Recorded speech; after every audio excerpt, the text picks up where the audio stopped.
umaga, tagapakinig ng Ulat Isabela. Kasama natin ngayon si Angela Ilangayaan na isa sa mga tumakbo para sa Secondary Supreme Leader Government ng Jones Rural School. Magandang umaga, Miss Angela Ngayaan. Magandang umaga rin po. Andito lamang po ako upang tanungin ang naging kalagayan ng SSLG elections.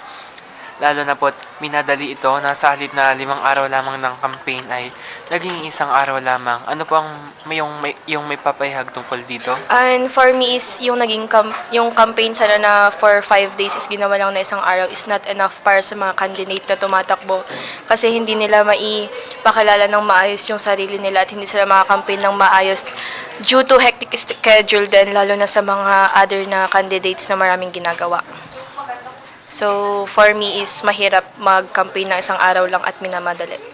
Sa loob ng 1 araw na yon, sa tingin niyo po ba ay nalaman ng mga estudyante ang iyong plataforma at mga balak para sa eskwelahan?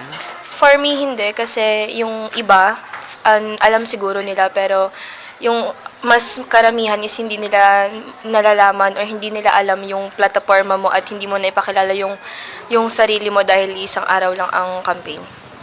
Sa loob ng 1 araw na ito, na para sa elections lamang, sa sinabi niyo po na hindi niyo po naibahagi ang iyong plataforma ng maayos, sa tingin niyo po ano po magiging epekto nito sa kalagayan ng ating paaralan? And feel ko, ang magiging effect nito sa ating school is, hindi ma-show ng ibang candidates yung mga plataforma nila kasi nga hindi naman alam ng ibang students and malay mo yung mga ibang student is nagbumoto sila ng mga hindi naman nila kilala.